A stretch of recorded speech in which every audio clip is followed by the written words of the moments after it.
Maybe the winds are more combatant than I thought. With my hands folded behind my back, I examine the key-shaped valve on the hose that controls airflow into the balloon. Tom's teakwood eyes peer evenly at me. I forgot something. Be back in a second.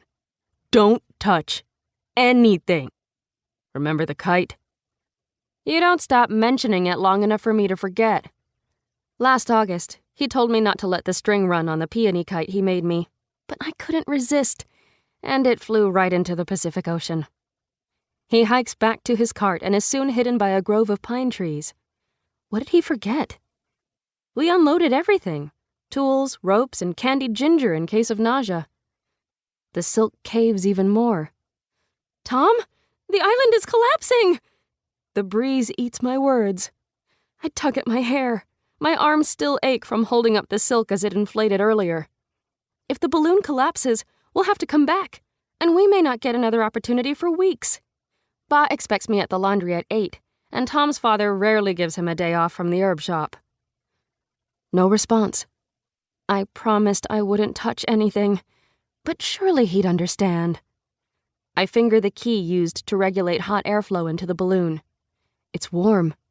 I slowly twist, and within seconds, the silk becomes plump again. Ha! Easy as catching rain. The basket suddenly lifts. Too much heat!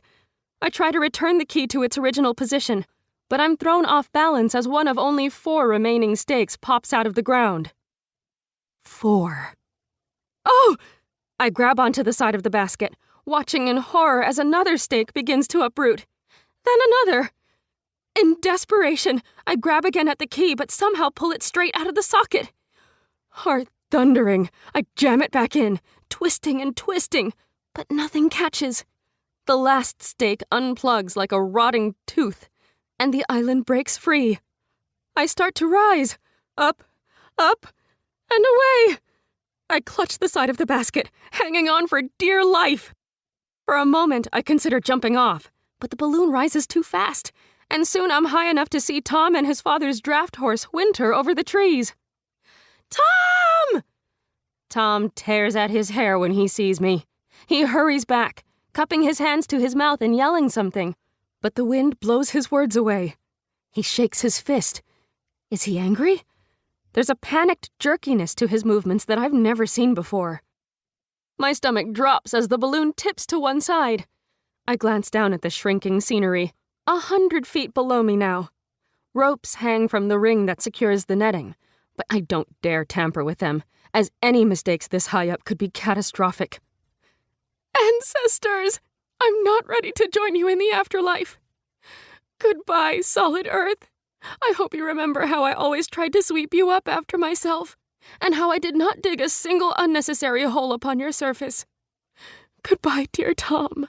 There are few girls in Chinatown, but with your quick mind and warm heart, you will have your choice of any of them.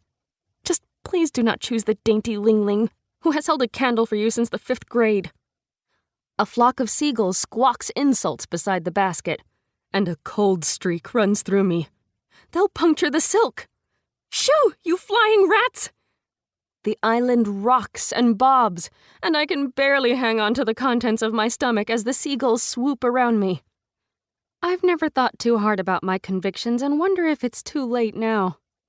Ba is Catholic, but Ma prefers the traditionals, Buddhism and Taoism, sprinkled with a good dose of Confucianism, which is more of a philosophy anyway. With Eastern religion, no one cares if you pick and choose the ingredients for your particular moral soup, as long as you have some soup, preferably one with lots of ginger in. I remember the candied ginger in my pocket.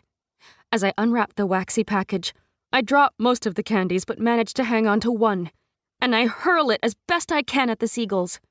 In a flurry of wings and beaks, they fly off after it. I nearly sob in relief. That's one bridge crossed. Now what? My eyes catch on the grappling hook that Tom called the drag rope. Maybe it's like an anchor? I drop it over the side. The basket jerks as the hook reaches the end of the line. Nothing happens at first, but after a good minute, the island finally stops swinging about. I am not descending, but neither am I ascending. The basket has leveled out about 100